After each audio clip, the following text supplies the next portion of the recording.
Hello दोस्तों, कैसे हैं आप सब। दिल से स्वागत है आप सभी का मेरे चैनल नॉवल बॉय डॉन पर। अगर आप नए हैं तो प्लीज़ चैनल को सब्सक्राइब जरूर कर लें और बेल आइकन दबा दें ताकि हमारे हर नए एपिसोड की खबर आपको सबसे पहले मिले।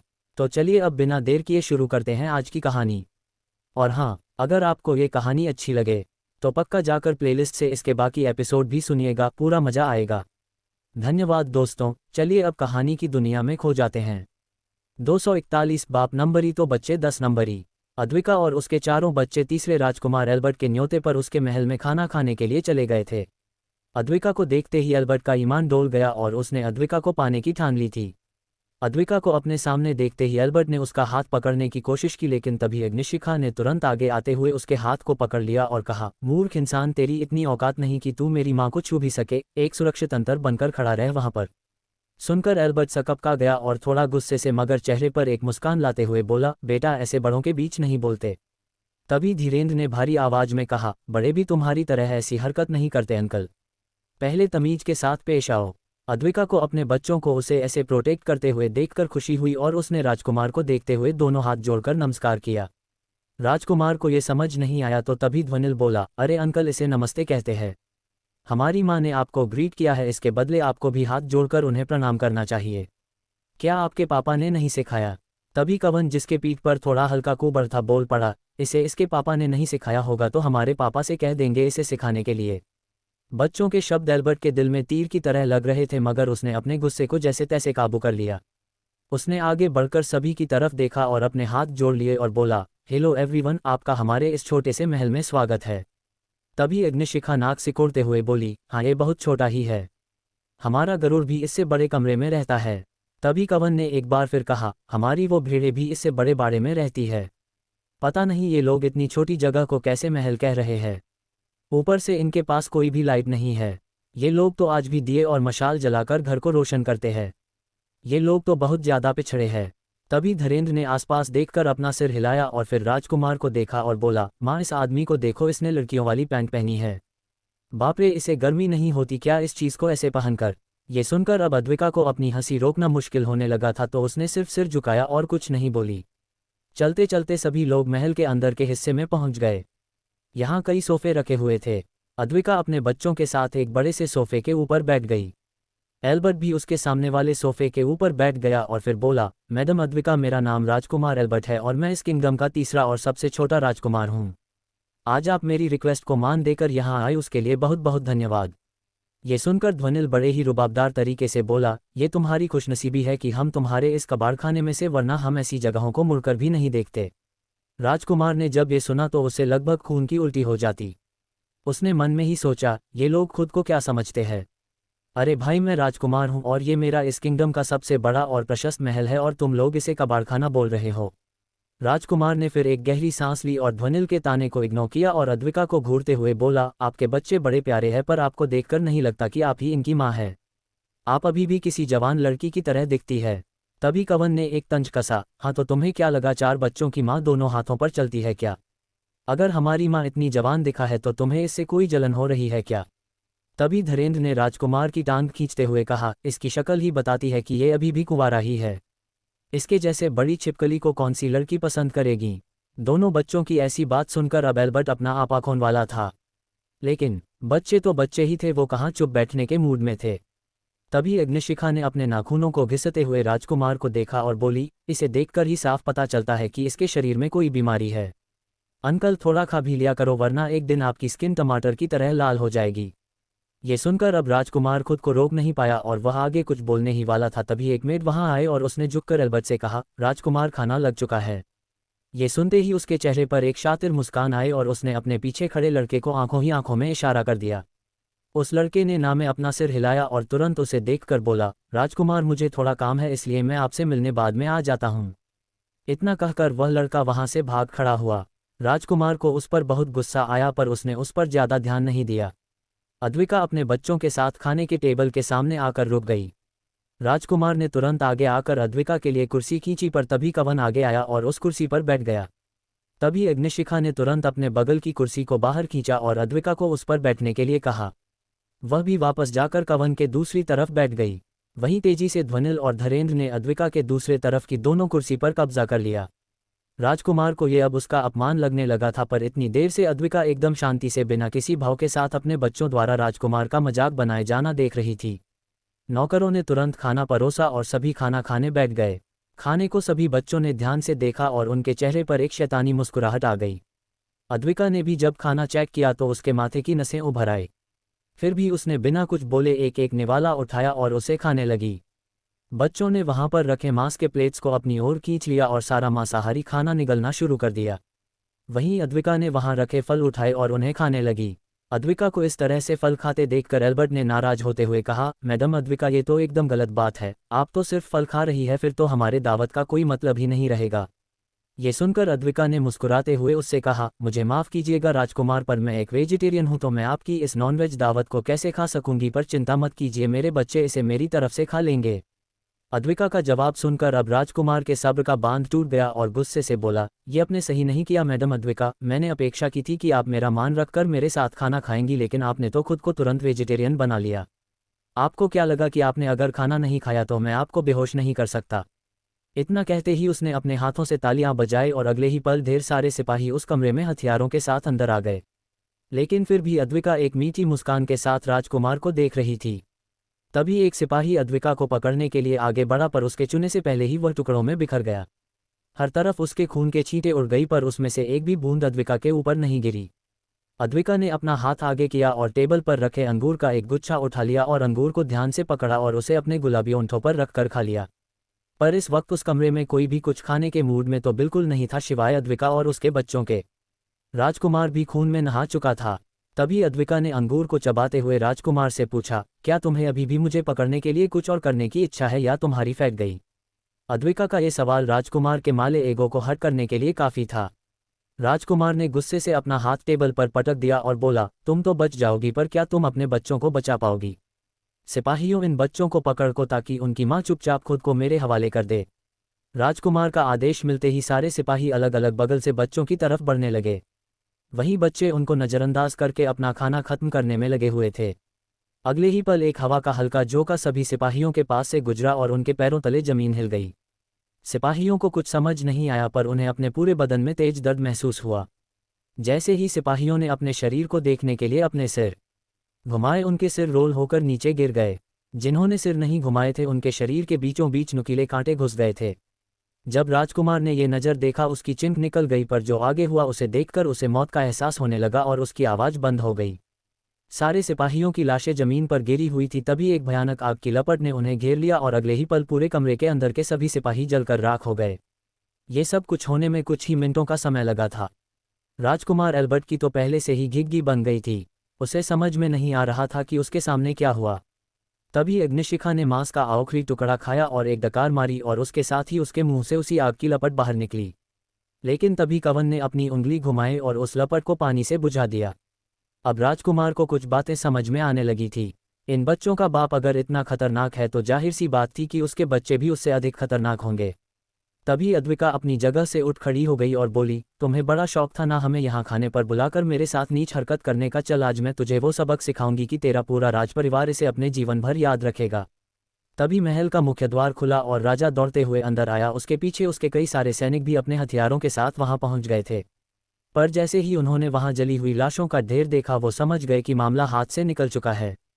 कुछ देर पहले राजकुमार के साथ जो लड़का खड़ा था, उसने राजकुमार के पास से बाहर जाते ही राजा तक ये खबर भिजवाई थी कि राजकुमार शौर्य की पत्नी के साथ कुछ गलत करने की सोच रहा है। और जैसे ही ये बात राजा को पता चली, वो दौड़ते हुए यहाँ पहुँच गया था। राजा ने अपने बेटे को देखा जो कुर्सी पर जम गया था। उसकी आंखों में मौत का डर साफ दिखाई दे रहा था। उसके सामने अद्विका धीरे धीरे उसकी तरफ बढ़ रही थी। राजा ने तुरंत आवाज देकर कहा, मैडम अद्विका, प्लीज रुक जाए, मेरे बेटे के इस दुस्साहस के लिए मैं आपसे माफ़ी मांगता हूँ। अद्विका ने ये सुना तो वह पीछे मुड़ी और बोली, ओहते, ये सिर्फ दुस्साहस था तुम्हारी नज़रों में। तुम्हारे बेटे ने गलती की है राजा साहब, इसकी माफ़ी मेरे पास नहीं है। इसे अब इसके कर्मों की सजा तो मिलकर ही रहेगी। तभी राजा अपने घुटनों पर बैठ गया और बोला, मैडम अद्विका, मेरे बेटे को माफ़ कर दीजिए, वह नादान है, उससे भूल हो गई है। चाहे तो आप उसके बदले मुझसे कुछ भी मांग लीजिए, पर उसे जाने दीजिए।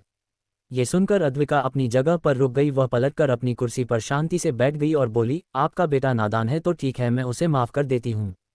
और मुझे आपसे कुछ भी नहीं चाहिए, बस आज के बाद आप अपने नादान बेटे को घर के अंदर ही कैद करके रखें, वरना इसकी वजह एक दिन मेरे पति आकर तुम्हारे राज्य को ही कहीं मिटा ना दे। ये सुनकर राजा को अपनी रीढ़ की हड्डी में ठंडक महसूस हुई। उसने अपनी आंखों से ये नज़ारा देखा था कि कैसे शौर्य ने अकेले ही हजारों की संख्या में आक्रमण करने वाले दानवों को धूल में मिला दिया था। ऐसे व्यक्ति से वो कभी भी दुश्मनी मोल लेने की सोच भी नहीं सकता था। राजा ने अपने हाथ जोड़े और सिर झुकाकर अद्विका का धन्यवाद किया। अद्विका ने भी अपना सिर हिला दिया। तभी धीरेन्द्र ने एक डकार ली और बोला, माँ खाना तो खत्म हो गया पर अभी मुझे डेजर्ट खाना है। ये सुनकर अद्विका बड़े ही शांति से बोली, खाना खाने के बाद ये डेजर्ट वगैरह खाने से दांत खराब हो जाते हैं। मैं तुम्हें घर पर अच्छी वाली आइसक्रीम बनाकर खिला दूंगी। अभी हमें चलना चाहिए। ये सुनकर अग्निशिखा और कवन उठकर अद्विका के साथ बाहर आने लगे, पर ध्वनिल और धीरेन्द्र सामने बैठे राजकुमार को ऐसे देख रहे थे मानो उन्हें कोई शिकार मिल गया हो। अद्विका जैसे ही राजा के सामने आए, अचानक पीछे से दो भयानक दहाड़ सुनाई दी। एक सफ़ेद रंग का विशालकाय बाघ और हरे रंग का विशालकाय ड्रैगन यानी वृत्रा उस कमरे में दिखाई दिए। अचानक राजकुमार की एक चिंख निकली और अगले ही पर उसका आधा हिस्सा ड्रैगन ने और आधा हिस्सा उस बाघ ने खा लिया था। राजकुमार सभी के आंखों के सामने इन दोनों जीवों के मुंह में समा गया था। राजा इसे आंखें फाड़कर देख रहा था। उसे एक गहरा सदमा सा लग गया था। तभी वह ड्रैगन और बाघ वापस इंसानी रूप में आ गए। दो गोलमटोल बच्चे दौड़कर बाहर आए और बोले, माँ अब से हमें डेजर्ट नहीं चाहिए, बहुत ही गंदा स्वाद होता है उनका। राजा जो पास में ही खड़ा था वो अपनी उंगलियों को ध्वनिल और धीरेन्द्र की ओर करके बोला, ये क्या है? इन्होंने मेरे बेटे को जिंदा खा लिया है। तभी अद्विका माफ़ी मांगते हुए बोली, उन्हें माफ़ कर दीजिए महाराज, वो दोनों अभी नादान है। आप तो देख सकते हैं कि इनकी उम्र अभी 5 साल ही है। अब राजा को अपनी कही बात याद आई। उसे ऐसा लगने लगा कि उसे दिन दहाड़े किसी ने ठग लिया है। अद्विका इसके बाद वहाँ एक पल भी नहीं रुकी और अपने बच्चों के साथ हवा में उड़ गई। उसके ऐसा करते ही राजा के हाथ पैर ठंडे पड़ गए। वह बड़बड़ाया, ये भी शौर्य जितनी ही ताकतवर है। हे भगवान, मेरे नालायक बेटे ने किस आफत को यहाँ बुलाया था। वहीं दूसरी ओर शौर्य चर्च के बाहर ही बैठकर आने वाले मुसीबत से निपटने का प्लान बना रहा था। उसके सामने ढेर सारे ताम्रपट थे और उनके ऊपर उसने कुछ उकेरा था। साथ ही हर एक ताम्रपट के ऊपर उसने कुछ आध्यात्मिक पत्थर भी रखे हुए थे। शौर्य ने साथ ही कई सारी गुप्त सारनियों को बनाया था और उन्हें आध्यात्मिक पत्थरों के ऊपर उकेर कर रखा था। शौर्य ने ये सब तैयार किया, फिर उन सभी वस्तुओं को अपने रिंग में डाल दिया। क्या होने वाला है जंग का आगाज? क्या बाकी किंगडम भी इस युद्ध में शामिल होंगे? क्या उपयोग करने वाला है शौर्य उन ताम्रपत्रों का? 242 निंजा गांव की तलाश। शौर्य ने जंग के लिए लगने वाली सभी वस्तुओं को तैयार किया और अपने कमरे से बाहर निकल आया। बाहर हॉल के अंदर नागशिखा, कनक बैठी हुई थी और वहीं शिखा परिषद की सारी लड़कियां अपने काले कपड़ों में खड़ी थी। सभी 20 लड़कियों के आगे आद्या खड़ी थी। आद्या को शौर्य ने यहां अंदर आकर दानव आयाम पर नजर रखने के लिए कहा था। आद्या ने आते ही दानव आयाम की चारों ओर घेराबंदी कर ली थी और दानवों के हर चाल पर नजर रखी थी। शौर्य ने एक बार कली को किसी से बात करते हुए सुना था कि डाक ऑर्गेनाइजेशन के सभी सभासदों को सक्रिय होने के लिए कह दो। शौर्य की दिमाग में अब यही सवाल गूंज रहा था कि ये डाक ऑर्गेनाइजेशन है क्या चीज़। शौर्य ने सिस्टम की मदद से जब छानबीन की तो उसे इतना ही पता चला कि विश्व में कोई एक डाक ऑर्गेनाइजेशन नहीं है, बल्कि इनकी संख्या 7 थी और 7 के साथ दुनिया के 6 महाद्वीपों पर सक्रिय थी। इनमें से 2 तो सिर्फ एशिया में ही स्थित थी। इससे ज़्यादा जानकारी शौर्य को पता नहीं चली। शौर्य ने इसीलिए आद्या को आज यहाँ बुलाया था ताकि वह जाकर इन ऑर्गेनाइजेशन के बारे में पता कर सके। आद्या ने कुछ दानव सेवकों को पकड़ा था और जब शौर्य ने डाक ऑर्गेनाइजेशन की बात की तो उसे तुरंत याद आया कि एक कैनिची नाम का दानव सेवक किसी निंजा कबीले की बात कर रहा था जो कि एक डाक ऑर्गेनाइजेशन थी। आद्या ने तुरंत शौर्य से ये जानकारी साझा की और ये सुनकर शौर्य को समझ आ गया कि कल ही अपना पहला दांव बाहर की दुनिया में चलने वाला है। शौर्य ने आद्या और बाकी लड़कियों को वापस दानव आयाम पर नजर रखने के लिए भेज दिया और खुद उस घर के अंदर से बाहर निकल आया। उसके बाहर आते ही उसके सामने आसमान से अद्विका नीचे उतरी। अद्विका को देखते ही शौर्य बोला, मेरी जान आज कितने नमूने मारे गए। ये सुनकर अद्विका ने हमेशा की तरह अपनी नाक को एक बार लेफ्ट और बाद में राइट में मोड़ दिया और बोली, कहाँ इन नमूनों की मैं गिनती करते बैठूंगी, वो सब कुछ करने से पहले ही मारे गए। और वो राजकुमार तो इतना फट्टू निकला कि बेचारा कुछ बोल भी नहीं पा रहा था। आखिर में ध्वनिल और धीरेन्द्र ने उसे बांट कर खा लिया। ये सुनकर शौर्य ने नामे अपनी गर्दन हिलाई, फिर उसने कुछ सोचा और उन 5 को साथ लेकर दानव आयाम की तरफ बढ़ गया। दानव आयाम के पास आते ही शौर्य ने चारों बच्चों को और अद्विका को देखकर कहा, मैं तुम चारों को एक खास काम देना चाहूंगा, तुम्हें इसे किसी को भी भनक लगने से पहले करके वापस आना है। इतना कहकर शौर्य ने कई सारे ताम्रपट और आध्यात्मिक पत्थर अपने रिंग से निकाले और उन्हें उनके सामने रखा। फिर उसने उन्हें एक सारणी की रचना का ज्ञान उनके दिमाग में ट्रांसफर कर दिया। सारणी का ज्ञान मिलते ही अद्विका और बच्चे समझ गए कि उन्हें आगे क्या करना है। तभी अद्विका बोली, क्या आप मेरे साथ रक्त सम्राज्ञी को भेज सकते हो? ये सुनकर शौर्य ने तपाक से कहा, नहीं। तभी शौर्य के शरीर से रक्त सम्राज्ञी बाहर निकल आए और बोली, हाँ हाँ जरूर जरूर दीदी, मुझे तो लगता है कि अगर मैं आपके साथ रही तो मुझे बहुत मजा आने वाला है, वरना स्वामी के पास रहकर तो मुझे जंग चढ़ जाएगा। रक्त सम्राज्ञी की बात सुनकर शौर्य का मुंह बन गया, पर उसने कुछ नहीं कहा। वहीं रक्त सम्राज्ञी के मिलते ही अद्विका के चेहरे पर एक कातिलाना मुस्कुराहट आ गई और बोली, तुमने सच कहा, इस बार मजा तो बहुत आने वाला है। शौर्य ने अपना ध्यान फिर वापस आयाम के सील की ओर किया और उसने कुछ हाथों की मुद्राएं बनाई और सील को थोड़ा खोल दिया और अद्विका को एक छोटा सा पत्थर दिया। ये पत्थर इस सील को खोलने की चाबी था। पत्थर लेकर चारों बच्चे और अद्विका उस आयाम के अंदर प्रवेश कर गए। उनके अंदर जाते ही शौर्य ने बाहर से सील को दोबारा बंद कर दिया और बड़बड़ाया, कली बेटा बहुत होशियार समझते हो न खुद को, अब तुम्हें ऐसा फंसाऊंगा कि तुम कभी सपने में भी इस आयाम से बाहर नहीं आ पाओगे। शौर्य ने इतना कहा और वापस ओलंपस के पर्वत श्रृंखला की ओर निकल गया। कुछ ही देर में वह नाइट्स कमांडर के सामने आ पहुंचा। शौर्य ने नाइट्स कमांडर के हाथ में भी कुछ ताम्रपट और आध्यात्मिक पत्थर दिए और उनको इस्तेमाल करने का सही तरीका समझाकर वहां से उस आयाम से बाहर निकल गया। शौर्य जब बाहर आया तो उसने आसमान में उड़ान भरी और पूर्व दिशा की ओर निकल गया। शौर्य को उस डार्क ऑर्गेनाइजेशन को ढूंढना था जिसको अभी अभी कली ने सक्रिय होने के लिए कह दिया था। शौर्य अपनी पूरी ताकत के साथ जापान की ओर निकल जाता है। अगले कुछ घंटों में ही शौर्य होकैडो के समुद्र किनारे उतर जाता है। आद्या के जानकारी के मुताबिक हेंजो नामक गांव के बाहरी क्षेत्र में ही ये निंजा से जुड़ी डार्क ऑर्गेनाइजेशन मौजूद थी। अब शौर्य को इस हेंजो नामक गांव को ढूंढना था।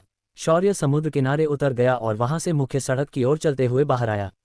जापान में अगर कोई भारतीय दिख जाता है तो ज्यादातर आम लोग मूड मूड कर देखने लगते हैं, क्योंकि कोई भी भारतीय तुरंत उनसे अलग दिखने लग जाता है। भारत और जापान का संबंध भी अंग्रेजों के काल से पहले का है।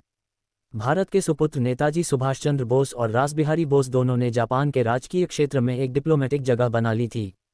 उसके बाद जापान के सरकार के साथ भारत सरकार के संबंध अच्छे थे। इसी वजह से आज भी जापान के लोग भारतीयों का स्वागत खुले मन से करते हैं। रास्ते पर जब शौर्य जा रहा था तो उसके पास एक टैक्सी ड्राइवर आकर रुक गया। उसने अपने सिर के ऊपर पगड़ी पहनी थी। उसने शौर्य को ऊपर से नीचे तक देखा और बोला, क्या तुम पाकिस्तानी हो या भारतीय हो? ये सुनकर शौर्य ने मुस्कुराते हुए उस आदमी को हाथ जोड़कर कहा, सत श्री अकाल सरदार जी, मैं तो मुंबई से हूँ।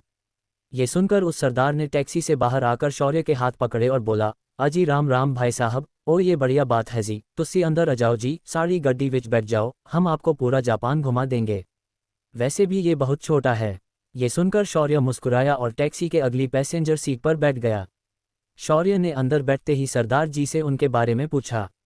सरदार जी का नाम मनिंदर सिंह था और वो यहाँ होकैडो में पिछले 7 सालों से काम कर रहे थे। यहाँ आकर उन्होंने पहले भाड़े की टैक्सी से धंधा शुरू किया था। धीरे धीरे उन्होंने यहाँ अपनी खुद की टैक्सी की एजेंसी शुरू की। आज उनका खुद का एक भारतीय रेस्टोरेंट है और उसे उनकी पत्नी संभालती है। शौर्य ने हैरान होकर उन्हें देखा, क्योंकि सिर्फ 7 सालों में उन्होंने यहाँ आकर ये सब किया था जो करने के लिए भारत में एक इंसान की पूरी जिंदगी बीत जाती है। तभी सरदार जी ने शौर्य के बारे में पूछा। उस पर शौर्य ने बड़े ही शांति से कहा, मेरा नाम शौर्य अग्निहोत्री है, मैं एक फौजी हूँ। ये सुनकर सरदार जी शौर्य को एक बार और मुड़कर देखता है और फिर कुछ सोचते हुए कहता है, मुझे ऐसा क्यों लगता है कि मैंने आपका नाम कहीं सुना है। ये सुनकर शौर्य सिर्फ मुस्कुराया। तभी सरदार जी ने अगला सवाल पूछा, आप जापान में किस लिए आए हो? क्या यहाँ आप घूमने के लिए आए हो या आप कोई रॉ एजेंट हो जो किसी मिशन पे आया है? ये सुनकर शौर्य की आंखें बड़ी हो गई और बोला, पाजी क्या आप भी मजाक करते हो? हर आर्मी वाला थोड़े ही रॉ का एजेंट होता है। मैं तो बस एक बिजनेस ग्रुप से यहाँ मीटिंग करने आया हूँ। शौर्य की बात सुनकर सरदार जी मुस्कुराते हुए बोले, ओह तो ये बात है, तो आपका बिजनेस भी है?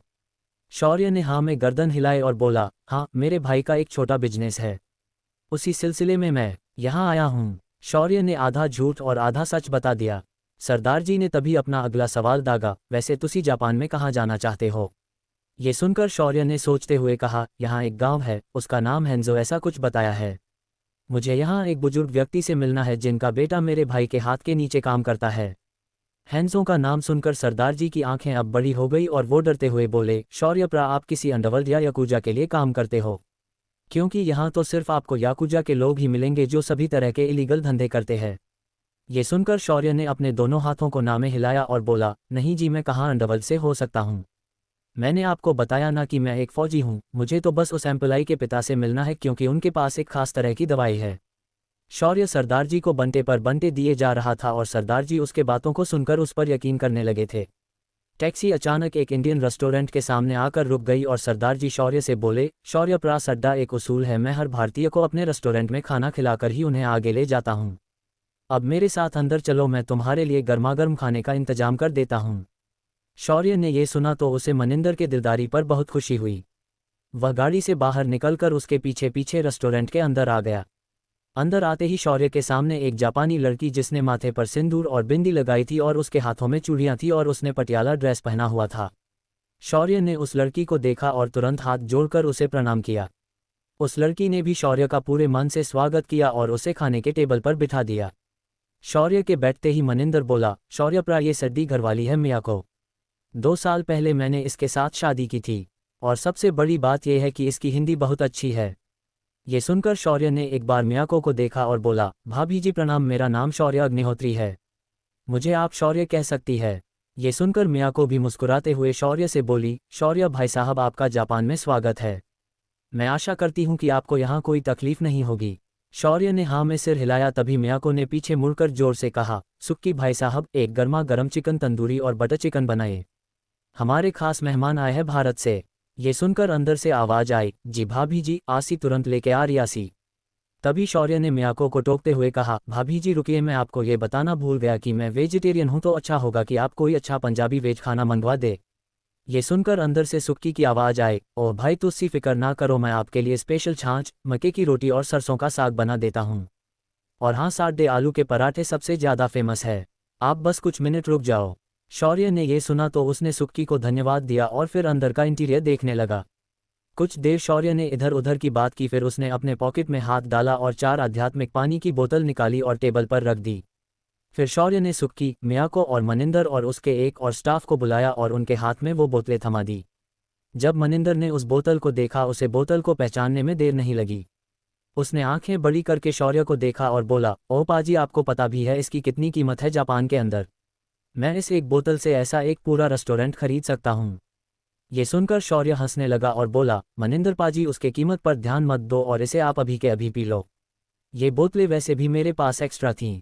ये सुनकर मनिंदर सोच में पड़ गया, क्या ये बंदा इतना अमीर है जो इस दवाई को अपनी जेब में लेकर घूमता है? शौर्य ने उनकी नज़रों को इग्नोर किया और अपनी पॉकेट से एक छोटी डिब्बी निकाली और मियाको को दी और बोला, भाभी जी ये तोहफा सिर्फ आपके लिए है। उस डिब्बी को देखकर मियाको की आंखें चमक गई, आखिर कैसे ना चमकती भाई, शौर्य के हाथ का प्रोडक्ट गीतांजलि कॉरपोरेशन का टॉप ब्यूटी प्रोडक्ट था। तभी मनिंदर शौर्य से बोला, ओ शौर्य प्रा मेनू तू एक गल दस, क्या तेरा कोई गीतांजलि कॉरपोरेशन के साथ कनेक्शन है? ये सुनकर शौर्य ठहाका लगाते हुए बोला, मनिंदर पाजी गीतांजलि कॉरपोरेशन ही तो मेरे भाई का बिजनेस है। ये सुनते ही मनिंदर की आंखें फैल गई और हकलाते हुए बोला, तो तुम ही वो शौर्य हो इस कंपनी के मालिक? ये सुनकर शौर्य हंसते हुए बोला, नहीं जी, अब मैं इस कंपनी का कोई मालिक नहीं हूं, अब इसे मेरा भाई संभालता है। अब मनिंदर के हाव भाव बदल गए थे, उसके बर्ताव में शौर्य के लिए इज्जत और सम्मान आ गया था। पर शौर्य ने उन्हें ऐसा करने से रोक दिया और उन्हें नॉर्मल रहने के लिए कहा। कुछ देर में शौर्य का खाना आया, उसने पेट भर के खाना खाया और फिर वहां से जाने के लिए निकला। तभी मियाको ने जिद करके शौर्य की अपने रेस्टोरेंट के लोगों के साथ एक सेल्फी ली और उसे सेव कर लिया। रेस्टोरेंट से मनिंदर सीधा शौर्य को अब हांजो गांव की ओर लेकर निकल गया। होक्काइडो से हांजो लगभग 120 किलोमीटर था। हांजो पहाड़ियों से घिरे जंगल के बीच बसा एक गांव था, पर इस गांव के अंदर हर तरफ पारंपरिक जापानी पोशाक पहने लोग हर तरफ नजर आते थे। इन सभी लोगों के चेहरे साफ साफ बताते थे कि ये लोग पूरे के पूरे याकुजा थे।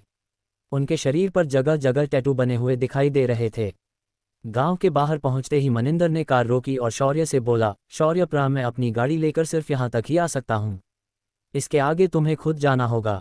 पर एक बात याद रखना, अंदर जाने के बाद तुम यहाँ के लोगों को बिल्कुल भी आंख मिलाकर मत देखना, ये लोग इस वजह से मरने मारने उतर जाते हैं। ये सुनकर शौर्य ने मनिंदर को उसकी साल के लिए धन्यवाद दिया और गांव की ओर चलते हुए जाने लगा। गांव के बाहर पहुंचते ही शौर्य ने देखा कि बाहर एक ताकोयाकी का ठेला लगा हुआ था। उस ठेले के अगल बगल गुंडों जैसे दिखने वाले लोग, जिन्होंने अपने बालों को उल्टा मोड़कर सेट किया हुआ था और कुछ लोगों ने अपने बालों को अलग अलग फैंसी रंग में रंगा हुआ था, वहां बैठकर खाने का मजा ले रहे थे।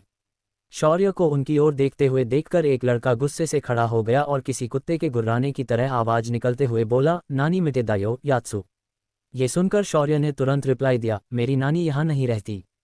अब क्या होने वाला है इस भाषा की समस्या की वजह से? क्या शौर्य सही से उस ऑर्गेनाइजेशन का पता लगा पाएगा? क्या ये याकुजा शौर्य से पंगा लेने वाले हैं? 243 हांजो निंजा का गांव। शौर्य हांजो गांव पहुंच चुका था। ये गांव मामूली गांवों से एकदम अलग था। इस गांव के सभी लोग क्रिमिनल या गैंगस्टर्स थे। इनका रहन सहन सब कुछ एक खास नियम से चलता था। शौर्य के उस गांव में एंट्री करते ही उसे कुछ गांव के लोगों ने रोककर जापानी भाषा में कुछ कहा, जिस पर शौर्य ने भी उटपटांग जवाब दे दिया। शौर्य का जवाब सुनकर सिस्टम हंसने लगी और बोली, होस्ट, ये लोग तुम्हें पूछ रहे हैं कि तुम क्या देख रहे हो। ये सुनकर शौर्य ने तुरंत हाथ जोड़कर उनसे अंग्रेजी में कहा, मुझे माफ़ कीजिएगा, मैं यहाँ नया हूँ और मुझे आपकी भाषा समझ नहीं आ रही है। शौर्य की अंग्रेजी सुनकर वहाँ खड़े लोग उसे और भी ज़्यादा घूरने लगे। उसके बाद शौर्य ने सिस्टम से कहा, सिस्टम, मुझे ये भाषा ज्ञान अभी के अभी मेरे दिमाग में ट्रांसफ़र कर दो, वरना इन लोगों की नज़रों को देखकर कहीं मुझे गुस्सा ना आ जाए और मैं इनकी जान लेकर फिर एक बार पाप का धनी बन जाऊं। उमैया सुनकर सिस्टम ने तुरंत जापानी भाषा का ज्ञान तुरंत शौर्य के दिमाग में ट्रांसफ़र कर दिया। अगले ही पल उसे समझ आया कि वो लोग असल में क्या पूछ रहे थे और किस लहजे में पूछ रहे थे। शौर्य ने उन्हें एक बार ऊपर से नीचे देखा और जापानी भाषा में बोला, क्या तुम लोग यहीं के निवासी हो? ये सुनकर वहां खड़ा हरे बालों वाला लड़का गुस्से से बोला, पहले ये बता कि तू हमें ऐसे क्यों घूर रहा था? तुझे दिख नहीं रहा कि हम लोग यहाँ अपना खाना खा रहे हैं? ये सुनकर उनके सवाल का जवाब देते हुए शौर्य बड़ा ही विनम्र होकर बोला, मेरी उस हरकत के लिए मैं आपसे माफ़ी मांगता हूँ। मैं यहाँ कुछ ढूंढते हुए आया हूँ, तो क्या आप मुझे उसके बारे में कुछ बता सकते हैं? तभी एक लाल बालों वाला लड़का आगे आते हुए बोला, ये हांजो गांव है और हम यहाँ के कर्ता धर्ता।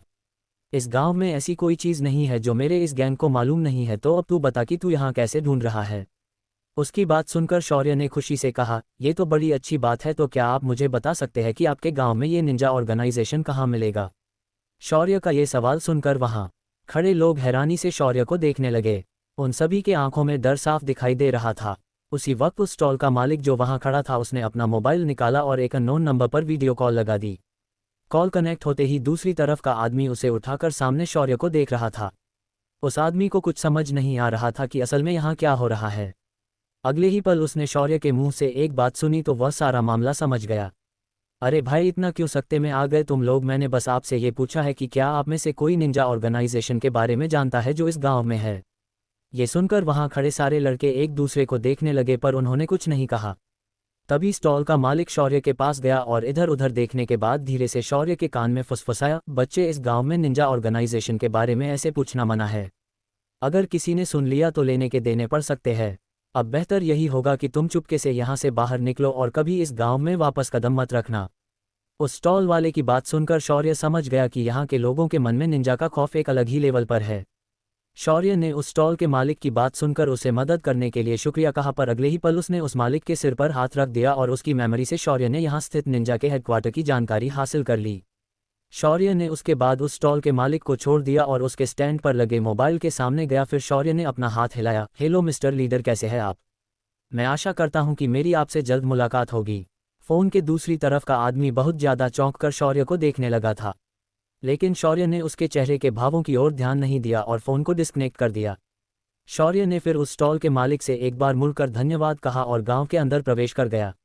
निंजा ऑर्गेनाइजेशन का हेडक्वार्टर इस गांव के अंदर ही एक पुरानी इमारत के अंदर स्थित था।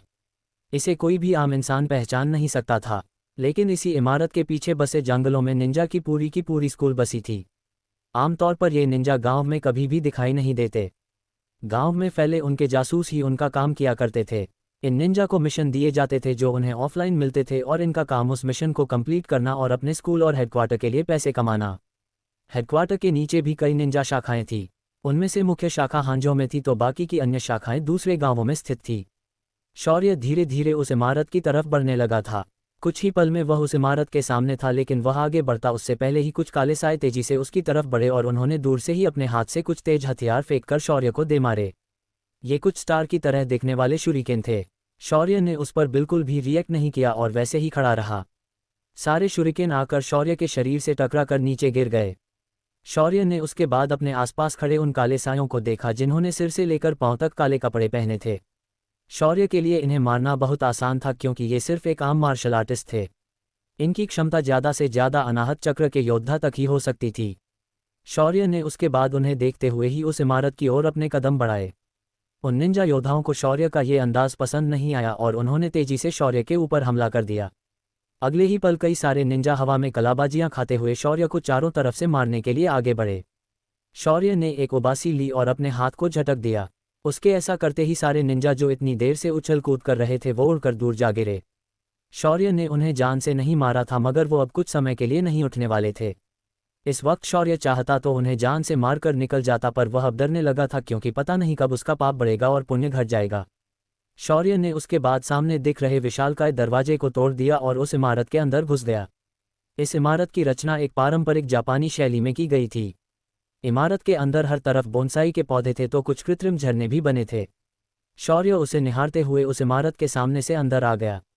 जब वह अंदर आया तो उसने एक बेहद ही गंदी बदबू को अंदर महसूस किया। तभी सिस्टम बोली, होस्ट, ये इंसानी मांस की बदबू है। लगता है यहाँ इंसानी बलि दी जाती है। ये सुनकर शौर्य के कान खड़े हो गए। उसने अपने दिव्य दृष्टि को सक्रिय किया और अंदर के नज़ारों को देखने लगा। शौर्य को इमारत के अंदरूनी हिस्से में एक बड़ी दानव की मूर्ति दिखी और उसके सामने कई सारे लड़के लड़कियों के नरमुंड रखे दिखाई दिए। उसके सामने एक गंजा आदमी तरह तरह की सामग्री को समझे जल रहे हवनकुंड में डालकर जला रहा था। उस गंजे के पीछे कई सारे पारंपरिक जापानी किमोनो की तरह दिखाने वाले कपड़े पहनकर लोग खड़े थे। उन सभी के हाथों में तलवारें थीं। तभी शौर्य को अपने पीछे कुछ हलचल महसूस हुई। जब उसने मुड़कर देखा तो एक खूबसूरत लड़की जिसने बाथरोब की तरह एक कपड़ा पहना हुआ था। उसकी आंखें छोटी थी मगर होंठ लाल थे। उसके लंबे लंबे बाल उसने पोनी बनाकर बांधे थे। उसकी आंखों से जानलेवा इरादे साफ दिखाई दे रहे थे। उस लड़की ने पीछे से शौर्य के पीठ पर तलवार लगाई थी। उसने बड़े ही तीखे अंदाज में कहा, कौन हो तुम और यहाँ अंदर कैसे आए? ये सुनकर शौर्य ने अपने हाथ उठाए और उसके सामने सीधा खड़े होकर उसने उस लड़की को आंख मारते हुए कहा, हेलो ब्यूटीफुल, क्या तुम इस निंजा स्कूल की कोई स्टूडेंट हो? मैं यहाँ इस निंजा ऑर्गेनाइजेशन को ख़त्म करने आया हूँ। ये सुनकर उस लड़की ने बिना कुछ सोचे उस तलवार को पूरी ताकत के साथ शौर्य के सीने में घुसाने के लिए दबाव बनाया, पर अगले ही पल उसकी तलवार टुकड़े टुकड़े होकर नीचे गिर गई। शौर्य ने उसे देखकर मुस्कुराते हुए कहा, अरे अरे, आपकी तलवार तो मुझे मारने से पहले ही टूट गई।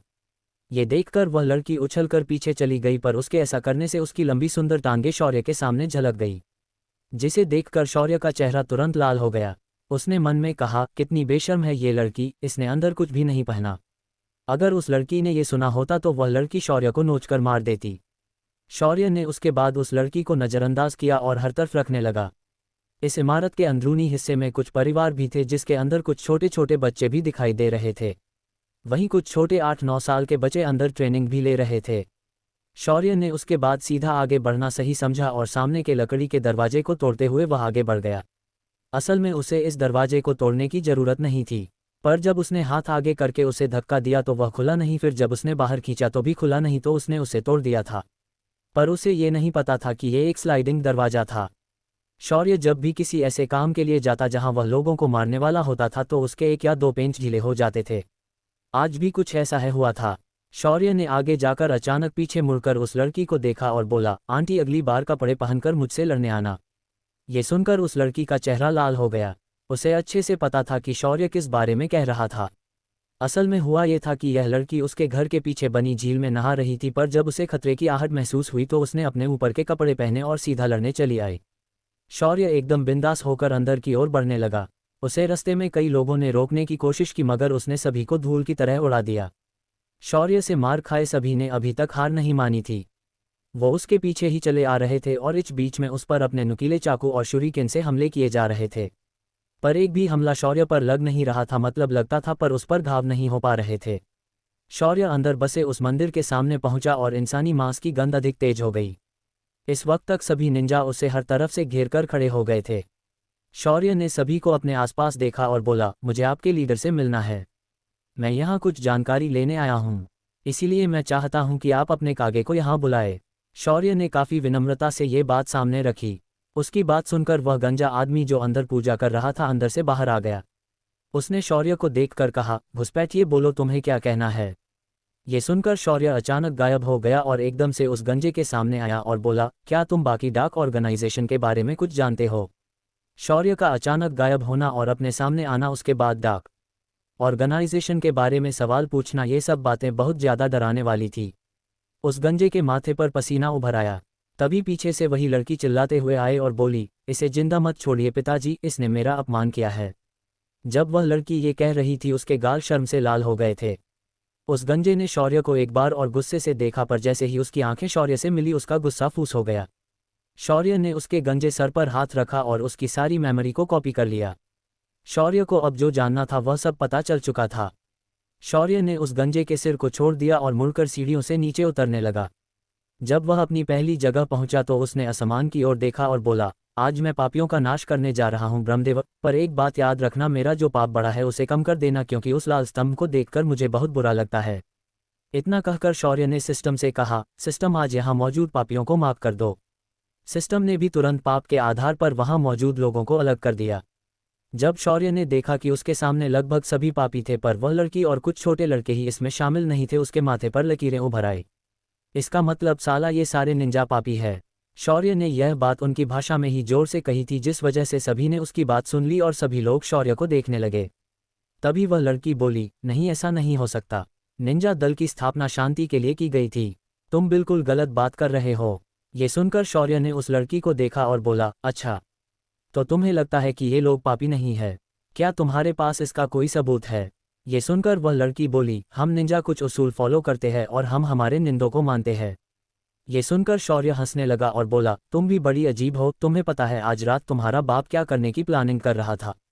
यहाँ मौजूद हर उस निंजा को ये बात पता है, सिवाय उन छोटे बच्चों और तुम्हारे। आज रात इस पूरे देश में ये सारे निंजा सड़क पर उतरकर कत्लेआम करने वाले थे, और ये उन्हें उनके मालिक यानी दानव कली ने आदेश दिया था, जिसे तुम ओनीलाड कहते हो। ये सुनकर उस लड़की की आंखें बड़ी बड़ी हो गई। वह अपने पिता को और बाकी लोगों को अविश्वास से देखने लगी। तभी वह गंजा आदमी आगे आया और बोला, ये झूठ है मिशिको, ऐसा कुछ भी नहीं है। तभी शौर्य ने अपना हाथ झटका और उस मंदिर के अंदर से कुछ उड़कर बाहर निकल आया। क्या आया था उस मंदिर के अंदर से? क्या होने वाला है मिशिको का निर्णय? क्या वह शौर्य पर विश्वास कर पाएगी? 244 अब थोड़ा पुण्य कमाया जाए। शौर्य हांजो गांव के उस बड़ी और विस्तृत इमारत के अंदर था जो निंजा के डाक ऑर्गेनाइजेशन का हिस्सा थी। शौर्य ने सोच रखा था कि यहाँ मौजूद हर उस पापी को वह जल्द से जल्द मिटा देगा ताकि उसके पुण्य में वृद्धि हो। पर उसके सामने खड़ी लड़की मिशिको ये मानने के लिए तैयार नहीं थी कि उसके पिता का ये ऑर्गेनाइजेशन पाप का भागीदार है। उसे यकीन दिलाने के लिए शौर्य ने मंदिर से एक चीज़ को बाहर खींचा और वह चीज़ हवा में सभी के सामने तैरने लगी। मिशिको के सामने 5 नरमुंड थे, 2 जवान लड़के और जवान लड़कियों के और एक छोटे बच्चे का। मिशिको ने ये देखा और वह तुरंत इसे पहचान गई। उनमें से 3 उसके अपने भाई और भाभी और एक उसके भांजे का था, और बाकी 2 उसके कॉलेज के दोस्तों के थे जो उसके साथ उसके घर आए हुए थे। मिशिको की आंखों से आंसू बहने लगे और वह गुस्से से अपने पिता को श्राप देने लगी। तभी शौर्य ने चुटकी बजाई और बोला, अरे आंटी, अब इतना गुस्सा क्यों हो रही हो? जो होना था वह हो चुका है, और हाँ, आगे तो इससे भी ज़्यादा खतरनाक होने वाला था। आज तुम्हारे देश के सभी निंजा तुम्हारे पिता के कमांड पर पूरे देश में खून की नदियाँ बहाने के लिए तैयार हो गए थे। अब बताओ, क्या मैंने गलत कहा कि ये सभी लोग पापी है? तुम्हें क्या लगा तुम्हारे पिता इतनी सारी दौलत कहाँ से इकट्ठा कर पाए हैं? यहाँ मौजूद हर एक वस्तु और वास्तु लोगों के खून से सनी हुई है। तुम्हारे पिता ने और उसके लोगों ने कॉन्ट्रैक्ट लेकर लोगों का खून बहाया था। इन लोगों ने पैसों के लिए कई मासूम लोगों को मारा है। उसके बाद शौर्य की आवाज़ तेज हो गई और वह बोला, तो बताओ, ऐसे लोगों को कौन सा जीने का अधिकार है? किसने इन्हें जीने का अधिकार दिया है? अब बताओ, क्यों मैं इन्हें खत्म नहीं कर सकता? ये सुनकर मिशिको ने अपना सिर झुका लिया। उसके पास बोलने के लिए कुछ नहीं था। तभी शौर्य ने उसके दिल पर हुए इस घाव पर नमक छिड़कते हुए कहा, तुम्हें पता है तुम्हारे ऑर्गेनाइजेशन के अलावा दूसरे निंजा ऑर्गेनाइजेशन जो है वो देवताओं की पूजा करते हैं और अपनी शक्तियां बढ़ाते हैं, पर तुम्हारे देवता देवता नहीं है, वो एक दानव है। तुम्हारा ये परिवार आज तक दानव को पूजते आया है और यही सच्चे है। शौर्य की बात सुनकर मिशिको और अधिक दुखी हो गई। उसे अब कुछ भी समझ में नहीं आ रहा था कि वो अब क्या करे। तभी शौर्य ने अपना हाथ ऊपर उठा लिया और बोला, मिशिको, मैं तुम्हें एक मौका देता हूँ, अपने इस निंजा परिवार की नए से शुरुआत करो। इस बार देवताओं की पूजा करो और तुम्हारे परिवार के बुरे कर्मों से मुक्ति प्राप्त करो। इतना कहकर शौर्य के हाथों से कई सारी बिजली की चिंगारियां निकली और उसने कहा, वज्राघात। अगले ही पल आसमान, जो कि एकदम साफ था, उसके अंदर से ढेर सारी बिजलियां वहां खड़े निंजा के ऊपर गिरने लगी। हर एक बिजली के हमलों में एक एक निंजा धूल में मिलने लगा। हर कोई अपने आप को बचाने के लिए यहाँ वहाँ छुपने लगा, पर ये बिजलियाँ गाइडेड मिसाइल की तरह उन्हें ढूंढ ढूंढ कर मारने लगी थी। मिशिको का पिता भी वहाँ से दूर भागने की फिराक में था, पर अपनी उम्र के वजह से वह तेज नहीं दौड़ पाया और जब उसने हवा में छलांग मारी उसके हवा में ही चित्रे उड़ गए। शौर्य ने अगले 10 मिनट के अंदर पूरे के पूरे निंजा कबीले को धूप में मिला दिया। तभी कुछ छोटे छोटे बच्चे अपने घरों से निकलकर वाहन पहुंच गए। शौर्य ने उन्हें देखा और कहा, आज से इस निंजा कबीले की पुनर्स्थापना होगी और ये निंजा आज से महाकाल भैरव की पूजा करेंगे। इतना कहकर शौर्य ने मंदिर के अंदर बच्चों और मिशिको को लेकर प्रवेश किया और वहां बनी कली की मूर्ति को तोड़ दिया। उसके बाद शौर्य ने अपनी धरातत्व ऊर्जा का उपयोग किया और महाकाल भैरव की एक विशालकाय प्रतिमा को वहां स्थापन किया। उसने पूर्ण पूजा विधि के साथ मूर्ति की प्राण प्रतिष्ठा की और अपने एक खून के बूंद को उस पर चढ़ा दिया। ये इसीलिए किया था क्योंकि भविष्य में जो भक्त यहाँ सच्चे मन से कोई इसकी पूजा करेगा तो उसकी पावर ऑफ फेथ यानी भक्ति की शक्ति शौर्य के काम आ जाएगी। साथ ही शौर्य ने मिशिको और उन छोटे बच्चों को नई सुधारित युद्धकला विरासत में दे दी और अपने पॉकेट में हाथ डालकर वह किसी सन्यासी की तरह वहां से निकल आया। मिशिको, जिसने ये सब कुछ होते हुए अपनी आंखों से देखा था, वह अपनी जगह पर ही सन रहकर खड़ी रही। फिर उसने एक गहरी सांस ली और बच्चों को लेकर अपने घर के अंदर चली गई। इधर शौर्य पूरे जापान में डार्क ऑर्गेनाइजेशन के छुपे निंजा को ढूंढ ढूंढ कर मारने लगा और वहां मौजूद निष्पाप लोगों को उसने मिशिको के पास भेज दिया। शौर्य का पूरा दिन इसी बात में निकल गया। शाम को वह टोक्यो पहुंचा और वहां जाकर उसने कुछ खाने के बारे में सोचा, पर जब उसने जापानी खाना देखा उसका खाना खाने का मूड ऑफ हो गया। शौर्य उसके बाद इलेक्ट्रॉनिक मार्केट की तरफ घूमने के लिए निकल गया क्योंकि आज उसे तुरंत वापस जाने का मूड बिल्कुल नहीं था। इलेक्ट्रॉनिक मार्केट में जाने के बाद शौर्य उसे हैरानी से देखने लगा। वहां उसने लेटेस्ट मॉडल के घरों में इस्तेमाल किए जाने वाले कई उपकरण देखे, साथ ही यहाँ के मार्केट की जगमगाहट आंखों को लुभाने के लिए काफ़ी थी। मार्केट में शौर्य ने कई तरह के विज्ञापन भी देखे और उसे पता चला कि इस छोटे से देश ने इतनी तरक्की क्यों की है, क्योंकि यहाँ हर कोई काम करने में इतना फोकस होता है कि उसे अपने काम के अलावा कुछ सूझता ही नहीं। जापान की ये तरक्की देखकर शौर्य को बहुत अच्छा लगा। वह उसके बाद ऐसे ही घूमते हुए चलकर यहाँ वहाँ देखने लगा। तभी शौर्य एक ऐसी जगह पर पहुंचा जहाँ याकुजा का राज था।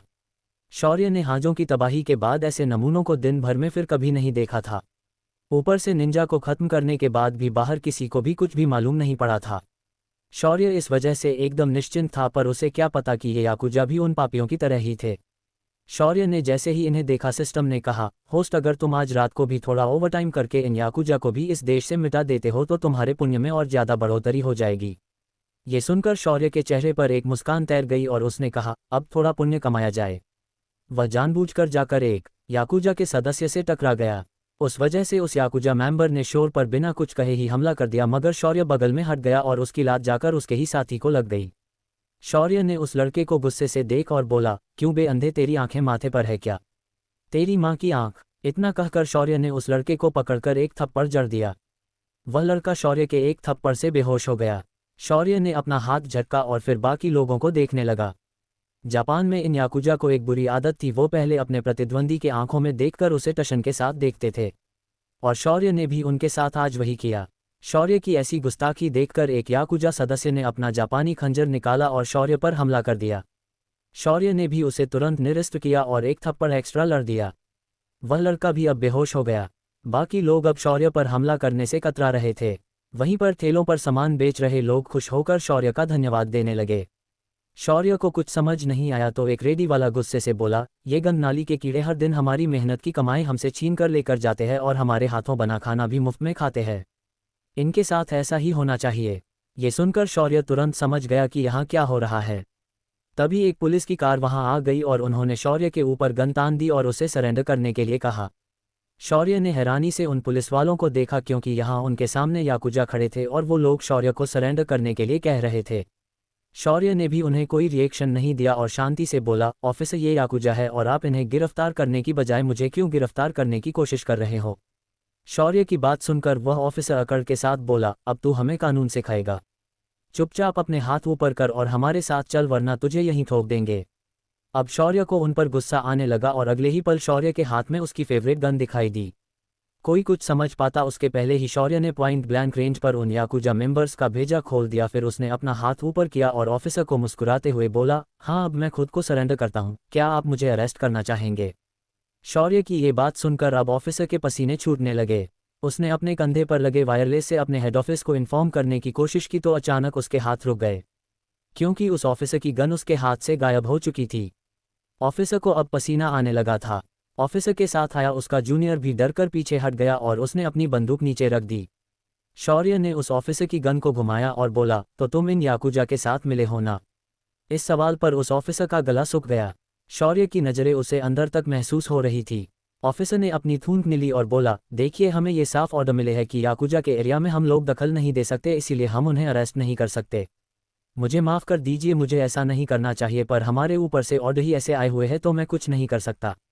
ये सुनकर शौर्य को उस ऑफिसर पर दया आए और उसने उसकी गन उसे वापस देते हुए कहा, तुम एक काम करो, अब यहाँ से चुपचाप निकल जाओ और ऐसा बर्ताव करो कि यहाँ कुछ हुआ ही नहीं, वरना कहीं ऐसा ना हो कि तुम भी इनकी साथ यहीं मारे जाओ।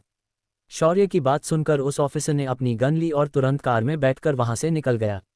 उसके जाने के बाद शौर्य ने वहां पड़ी लाशों को जलाने के बारे में सोचा, पर तभी एक बूढ़ी औरत वहां आए और शौर्य को रोकते हुए बोली, बेटा मेरी मदद करो, इन लोगों ने मेरी बेटी को कुछ देर पहले उठा लिया था। मेरी बेटी को ये लोग कहाँ ले गए मुझे पता नहीं है, पर मुझे डर लग रहा है। 1 घंटे से ज़्यादा का समय हो गया है। उस औरत की बात सुनकर शौर्य को उस पर दया आए और उसने उस बूढ़ी औरत का हाथ थाम लिया और कहा, दादी आप चिंता ना करें, मैं आपकी बेटी को ढूंढकर सुरक्षित आपके पास ले आता हूँ। शौर्य ने फिर उन लाशों को उठाया और उन्हें हवा में ही सभी के सामने जला दिया। ये देखकर वहां मौजूद सारे रेडी वाले डरकर पीछे हट गए। शौर्य ने फिर उस औरत से उसकी बेटी की तस्वीर ली और सिस्टम की मदद से उसने उसे ढूंढ निकाला। शौर्य को तुरंत उस लड़की का पता चला और वह उस ओर निकल गया। उस लड़की को मार्केट के बाहर याकुजा के एक इलाके में ले जाया गया था। इसे यहाँ लाकर वो लोग उसके साथ ऐसा कुछ करना चाहते थे जिसकी उस लड़की ने कल्पना भी नहीं की थी। उस लड़की को एक कमरे में 10 से ज़्यादा लोगों ने घेर रखा था और उसके सारे कपड़े फाड़ दिए थे। वो सारे आदमी उसके शरीर को देख रहे थे और उस लड़की को एक दूसरे की ओर धकेल रहे थे। वह लड़की उन सभी से बचने के लिए चिल्ला रही थी, चीख रही थी, पर उसकी आवाज़ कोई नहीं सुन सकता था। उन हैवानों ने उस लड़की की इज्जत उतारने का पूरा प्लान बना लिया था। तभी अचानक उस घर के मुख्य दरवाजे पर किसी ने दस्तक दी। एक आदमी जिसके शरीर पर ड्रैगन का टैटू बना हुआ था, उसने बाहर आकर जैसे ही दरवाजा खोलने के लिए हाथ बढ़ाया, उस दरवाजे को तोड़ते हुए एक बड़ा हाथ आया और उसने उसके सिर को दबोच लिया। अगले ही पल एक दर्दनाक चीख के साथ उस आदमी का सिर फट गया। दरवाजे पर शौर्य खड़ा था और उसकी आंखें गुस्से से लाल हो चुकी थी। एक जोरदार लात के साथ उसने उस बचे हुए दरवाजे को उड़ा दिया। अंदर मौजूद आदमी भी तुरंत वह चीख सुनकर बाहर आ गए थे, पर सामने का नज़ारा देखकर उनकी रूह कांप गई। शौर्य ने उन्हें देखते ही उन पर ऐसा झपट्टा मारा कि उसके एक ही मुक्के में सबसे नज़दीक खड़ा आदमी टुकड़ों में बिखर गया। बाकी लोग जिन्होंने ये देखा उनकी हालत और भी अधिक खराब हो गई और वो लोग डर के मारे चीखने लगे। शौर्य ने उन्हें आगे कुछ करने का मौका भी नहीं दिया और दूसरे आदमी को पकड़ा और उसे सभी के सामने 2 टुकड़ों में हाथों से चिर दिया। गुस्से से फिर शौर्य ने कहा, बहुत शौक है ना तुम्हें ऐसे मासूम लड़कियों के साथ खेलने का। अब तुम दौड़ोगे और मैं पकड़ूंगा, अब दौड़ो सालों। शौर्य की बात सुनकर वो लोग यहाँ वहाँ दौड़ने लगे, पर शौर्य उनसे लाख गुना ज़्यादा तेज था। वो झपटे मार मार कर उन्हें पकड़ता और उन्हें अपने हाथों से चिर फाड़ देता। बाहर हो रही चीख पुकार सुनकर उस लड़की ने मौका मिलते ही अपने फटे कपड़े पहन लिए और वह बाहर आ गई। बाहर का नज़ारा देखकर उस लड़की अब पहले से ज़्यादा डर लगने लगा था। उस कमरे में हर तरफ लाशें गिरी हुई थी और एक भारतीय लड़का किसी शेर की तरह उन याकुजा के ऊपर झपट झपट कर हमले करने लगा था। जब सभी लोग मारे गए, शौर्य ने अपने चेहरे पर लगा खून पोंछ लिया और उस लड़की से बोला, तुम्हारी माँ तुम्हारा इंतजार कर रही है, मेरे साथ चलो। शौर्य के मुंह से ये बात सुनकर वह लड़की जो इतनी देर से डर गई थी और अपने आंसू रोके खड़ी थी, अचानक फुट-फुट कर रोने लगी। शौर्य ने उसे जी भर के रोने दिया और फिर उसके पास जाकर उसके सिर पर हाथ रखकर उसकी कुछ देर पहले की सारी मेमोरी को मिटा दिया। उसके बाद उसने उस लड़की को कुछ पल के लिए बेहोश कर दिया और आसपास की गंदगी को साफ कर दिया। उसके बाद उसने उस बेहोश लड़की को उठाया और आसमान में उड़ गया। कुछ ही मिनटों में वह उस मार्केट एरिया में पहुंच गया जहां उस लड़की की मां उसका इंतजार कर रही थी। शौर्य ने उस लड़की को उसके मां के हाथों में सौंप दिया और वहां से चला गया। जब लड़की को होश आया तो उसे सिर्फ इतना याद था कि वह किडनैप हुई थी, पर उसके बाद क्या हुआ उसे कुछ भी याद नहीं था। इधर शौर्य गुस्से से और भी ज्यादा आग बबूला हो चुका था। अब उसे इन याकुजा पर कोई दया नहीं दिखानी थी। पुण्य कमाने के चक्कर में एक बार और शौर्य अपने क्रोध की अग्नि में जलने लगा था। सिस्टम ने भी उसकी भावना को समझा और सारे याकुजा अड्डे की लोकेशन शौर्य के साथ शेयर कर दी। अब कौन सी तबाही मचाने वाला है शौर्य जापान के अंदर? क्या शौर्य कहीं इस वजह से जापान की सरकार के नज़रों में आ जाएगा? क्या शौर्य का ये पाप का सफाया करने का काम आम लोगों के जीवन पर असर करेगा? बाकी 6 ऑर्गेनाइजेशन के साथ शौर्य क्या करने वाला है?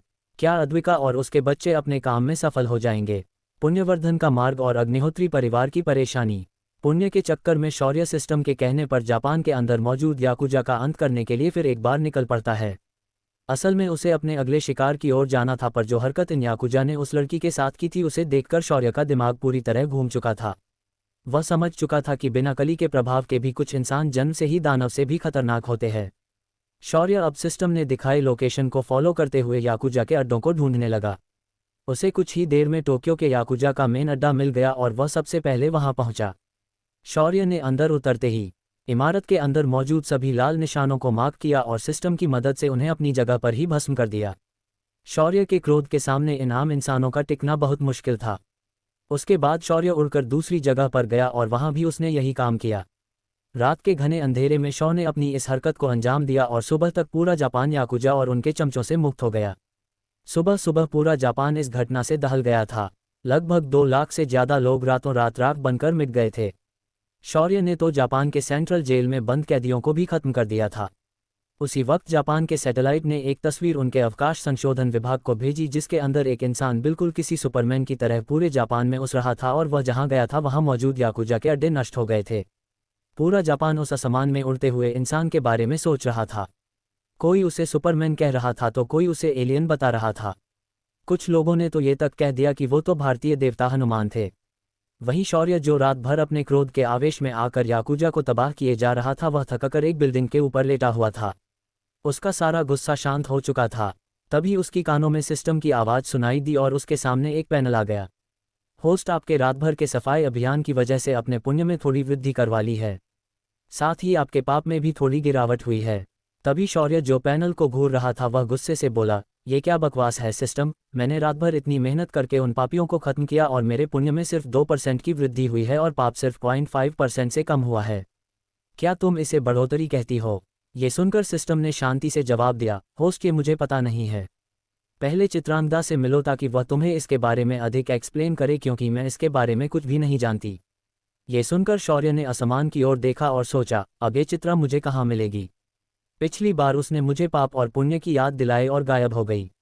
यही सोचते हुए शौर्य ने आसमान में उड़ान भरी और वापस भारत की ओर हिंद महासागर से होते हुए निकल आया।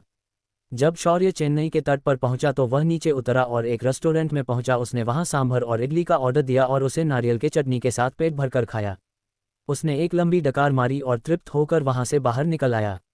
जब वह उड़कर महाराष्ट्र की ओर जा रहा था तभी उसकी नज़र एक खास नज़ारे पर पड़ी और वह वहां रुक गया। सर्दी को मौसम अपने पिक पर था। जनवरी के महीने में हर कोई गर्म कपड़े पहनकर घर से बाहर निकल रहा था। वहीं उसने देखा कि एक सफ़ेद कपड़े पहनी लड़की एक ऊंची पहाड़ी के चोटी पर खड़ी थी और हाथ फैलाकर हवाओं का आनंद ले रही थी। शौर्य को यह बहुत अजीब लगा तो उसने तय किया कि वह उस लड़की को पास जाकर देखेगा। वह धीरे से आसमान से उस लड़की से कुछ दूरी पर उतरा और जैसे ही उसने उस लड़की को देखा वह चिल्लाते हुए बोला, चित्रांगदा तुम यहाँ हो? अपने पीछे अचानक शौर्य की आवाज़ सुनकर चित्र पलट गई और बोली, अरे शौर्य तुम और यहाँ, युद्ध का क्या हुआ? अद्विका और तुम्हारे बच्चे कहाँ गए? शौर्य को देखते ही चित्रा ने शौर्य पर सवालों की बौछार कर दी थी। उसके सवालों को सुनकर शौर्य शांति से बोला, कली ने बाहरी दुनिया पर आक्रमण करके अराजकता को फैलाने के लिए कुछ प्राचीन डाक ऑर्गेनाइजेशन को सक्रिय कर दिया है। अगले कुछ दिनों में दुनिया भर में तबाही शुरू हो जाएगी, इसीलिए मैं उन्हें उनके कुछ करने से पहले ही खत्म करना चाहता हूँ। एशिया में दुनिया की 2 दर्ज ऑर्गेनाइजेशन मौजूद है, इसमें से एक मैंने खत्म कर दी है और दूसरी मुझे खत्म करनी है। रही बात अद्विका और बच्चों की, वो लोग इस वक्त कली के बिल में गए हुए हैं। मैंने उन्हें अंदर से बाहर आने वाले दानवों और अर्ध दानवों को रोकने के लिए कुछ बैरियर्स और सारनियां बिछाने के लिए भेजा है। मुझे लगता है कि अब तक वे लोग बाहर आ भी गए होंगे।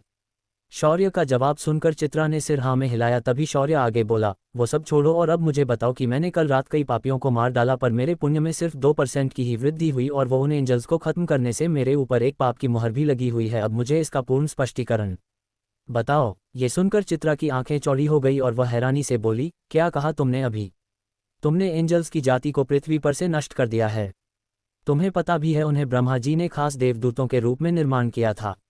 उनका खात्मा यानी सीधा ब्रह्मदेव के पुत्रों का खात्मा होता है और इसका परिमाण बहुत ही खतरनाक हो सकता है। ये सुनकर शौर्य भी सीरियस होकर बोला, मैं मानता हूं कि ब्रह्मदेव ने बनाई ये जाति बहुत खास थी पर इसका मतलब ये नहीं कि उन्हें खुद पर इतना घमंड करके इंसानों को तुच्छ लेखने का अधिकार मिला हो। ये जाति अहंकार में चूर होकर खुद को बाकी जीवों से श्रेष्ठ समझ रही थी, यहाँ तक कि ये खुद को ही भगवान समझने की भूल कर रहे थे। इसीलिए मैंने उन्हें खत्म कर दिया। शौर्य की बात सुनकर चित्रा के ओंठ थोड़े कांप गए। उसकी इच्छा तो बहुत हो रही थी कि वह अभी शौर्य को पकड़े और उसे घसीट घसीट कर पीट दे, पर उसने अपने क्रोध को नियंत्रित किया हुआ था। चित्रा ने एक गहरी सांस ली और बोली, ठीक है, मैं तुम्हारी भावना समझ गई। ये सुनकर शौर्य ने फिर अपने दोनों हाथों को एक दूसरे के साथ मल दिया और बोला, वैसे देवकन्या चित्रा, क्या आप मेरी मदद करेंगी? ये सुनकर चित्रा ने अपने चेहरे पर थोड़े सख्त भाव लाए और बोली, हाँ बोलो, तुम्हें कैसी मदद चाहिए? ये सुनकर शौर्य ने अपनी बात को उसके सामने रखते हुए कहा, दरअसल मैं आपसे जानना चाहता था कि क्या आपके पास कोई उपाय है जिससे मैं शीघ्रता से अपने इस पाप को कम कर सकूं और तेजी से पुण्य को प्राप्त कर सकूं। ये सुनकर चित्रा ने शांति से जवाब दिया, इसका बहुत सरल उपाय है और वह है वनवास या अज्ञातवास। लेकिन मैं इसके बारे में तुम्हें अधिक विस्तार से तुम्हारे इस युद्ध के बाद बताऊंगी। ये सुनकर शौर्य समझ गया कि उसे थोड़ा कठिन मार्ग अपनाना पड़ने वाला है। शौर्य ने अपना सिर झुकाया और बोला, ठीक है, फिर हम कली के हत्या के बाद मिलेंगे, पर याद रखना कि आप मुझे इसका उपाय विस्तार से समझने वाली है। जब शौर्य ने ये कहा तो चित्रा ने अकड़ते हुए कहा, हाँ हाँ जाओ, अभी मुझे यहाँ इस नज़ारे का आनंद लेने दो। ये सुनकर शौर्य वहाँ से निकल गया। कुछ देर तक उड़ाने के बाद वह अपने घर पहुँच गया और नहा देखकर तैयार होकर कंपनी की ओर चला आया। दोपहर का समय हो चुका था तो उसे अदिति भाभी और चीकू भी कंपनी के अंदर ही मिल गए। चीकू को गोद में लेकर शौर्य ने उसके लिए एक मीठा फल उसके हाथ में थमा दिया। फिर उसके गालों के साथ थोड़ा छेड़छाड़ करने के बाद शौर्य ऑफिस के अंदर आ गया। इस वक्त आदित्य, रिया, कशिश और सिमरन थोड़ी चिंता में बैठे थे। शौर्य को सामने देखकर उन्होंने शौर्य को खड़े होकर ग्रीट किया, वहीं आदित्य ने सिर्फ उसे हाय कहा और कुछ सोचते हुए बाहर देखने लगा। तभी शौर्य ने आदित्य से उसकी परेशानी पूछी और जिसे सुनकर शौर्य का अभी अभी शांत हुआ दिमाग फिर एक बार खिसक गया। आदित्य के 2 नंबर के चाचा की बेटी मिनल यानी शौर्य की भी वह रिश्ते में बहन लगती थी, उसकी शादी तय की गई थी। लेकिन जब शौर्य को दूल्हे का नाम शौर्य को पता चला तो वह शॉक हो गया। मिनल की शादी जिस लड़के से होने वाली थी वह लड़का कनाडा का सबसे बड़ा बिजनेसमैन था। उसका नाम आहिल महेश्वरी था। वह पूरी दुनिया में उसके बेबाक और डेयरिंग रवैये के लिए प्रसिद्ध था। शौर्य के चाचा को उसने एक कॉन्ट्रैक्ट दिया था जिसकी मदद से वे क्रूड ऑयल के मार्केट में एंट्री करने की सोच रहे थे, पर उसके बदले उसने उनसे उनके परिवार की लड़की मिनल का हाथ मांगा था। ये एकदम अचानक हुआ था, पर उसका रुतबा देखकर दूसरे नंबर के चाचा ने हाँ कर दी थी। शौर्य भी इस नमूने को अच्छे से जानता था। उसने इसके बारे में इच बीच में टीवी पर सुना था, पर हर बार उसके बारे में मीडिया बढ़ा चढ़ाकर बोलती थी। और आज शाम को वह लड़का मिनल को देखने के लिए सांगली में आने वाले था, पर घरवालों ने उसे आदित्य के पास आने के लिए कह दिया था। घरवाले चाहते थे कि आहिल पहले अपने बराबरी वाले से मिल ले ताकि वो अग्निहोत्रियों खुद से कम ना आंखें। आहिल के बारे में पूरी बात समझने के बाद शौर्य ने एक गहरी सांस ली और अपने गुस्से को रोकते हुए आदित्य से बोला, तो भाई इतनी भी क्या टेंशन लेने वाली बात है इसमें? ये सुनकर आदित्य हिचकिचाते हुए बोला, उसने एक और शर्त रखी है। उसने हमारे परिवार से गीतांजलि कॉरपोरेशन के नॉर्थ अमेरिका के अंदर के एक्सक्लूसिव डिस्ट्रीब्यूशन राइट्स और 25% शेयर मांगे हैं। और दादाजी ने मुझे फ़ोन करके उसे ये देने की विनती की है। ये सुनकर शौर्य, जो अभी तक अपना गुस्सा दबाए बैठा था, दहाड़ते हुए बोला, तुम्हें नहीं लगता कि ये कुछ ज़्यादा ही चबाने की कोशिश कर रहा है?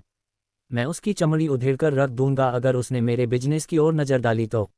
ये सुनकर आदित्य समझते हुए बोला, मैं तुम्हारी बात समझ सकता हूं, पर दादाजी का कहना है कि ऐसा मौका और ऐसा लड़का हमें कभी नहीं मिलेगा, तो उन्होंने इसी वजह से हाँ कह दी है। ये सुनकर शौर्य ने आदित्य से ज़्यादा कुछ नहीं कहा और फ़ोन निकालकर सीधा बड़े दादाजी को फ़ोन लगा दिया और बिना हाय हेलो किए सीधे मुद्दे की बात बोला, बड़े दादाजी, आपको नहीं लगता कि आप मेरे बिजनेस में अपनी टांग कुछ ज़्यादा ही अड़ा रहे हैं? शौर्य की ऐसी टेढ़ी बात सुनकर बड़े दादाजी समझ गए कि शौर्य का इशारा किस ओर है, तो उन्होंने उसे समझाने की कोशिश करते हुए कहा, शौर्य वह लड़का बहुत ही अच्छा और पावरफुल लड़का है। अगर हम उसे अपने परिवार से जोड़कर उसे और अधिक मदद कर देंगे तो हम पूरे दुनिया भर में सबसे बड़े परिवार के रूप में जाने जाएंगे। इसीलिए बेटा तुम मेरी बात को मानो।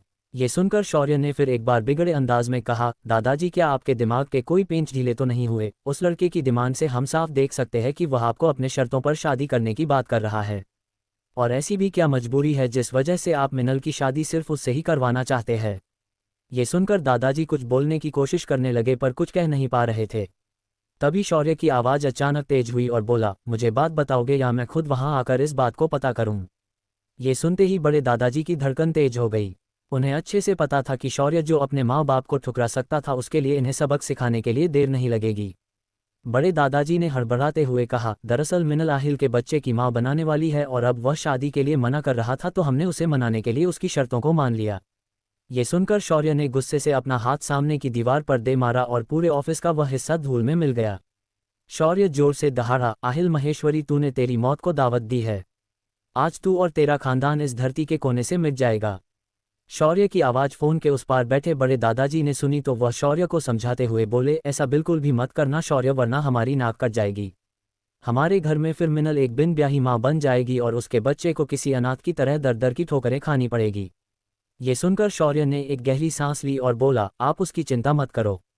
मैं आहिल को मिनल के साथ शादी करने के लिए भी कहूँगा, साथ ही वो अपनी सारी जायदाद मिनल के नाम करके जाएगा। उसके बाद तो आपको कोई प्रॉब्लम नहीं है ना। ये सुनकर बड़े दादाजी ने राहत की सांस ली, पर शौर्य ने जो आगे कहा वह सुनकर उनके मन के खुशी के भाव सदमे में बदल गए। दादाजी, अपने मुझे पराया समझा और घर की लड़कियों की इतनी बड़ी गलती को मुझसे छुपा दिया। मैं आपको इसके लिए कभी माफ़ नहीं करूँगा। उसके बाद शौर्य ने फ़ोन काट दिया और आदित्य को देखते हुए बोला, अपने सारे कॉन्टैक्ट्स को इस्तेमाल करो और पता लगाओ कि आहिल और मिनल कहाँ और कब मिले थे। मुझे हर एक बात की जानकारी एकदम क्लियर चाहिए। ये सुनकर आदित्य ने अपना फ़ोन निकाला और अपने खास आदमियों को फ़ोन लगाया। इस टीम को आदित्य ने चार्ज लेते ही बनाया था और आज उसके द्वारा दिया काम उनका पहला मिशन था। उसने इस टीम को खास जासूसी के कामों के लिए ही नियुक्त किया था। उसके पास सिस्टम नहीं थी जो शौर्य की तरह उसकी मदद कर सके।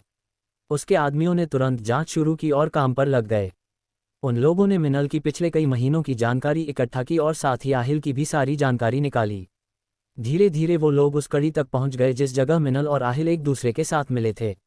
इस इन्वेस्टिगेशन में कुछ और लोगों के भी नाम सामने आए थे जिन्हें देखकर शौर्य और आदित्य का टेंशन और भी ज़्यादा बढ़ने वाला था। अब क्या करने वाला है शौर्य आहिल के साथ? क्या शौर्य आहिल को माफ़ कर पाएगा? किसके नाम बाहर निकल कर आए थे इस घटना में?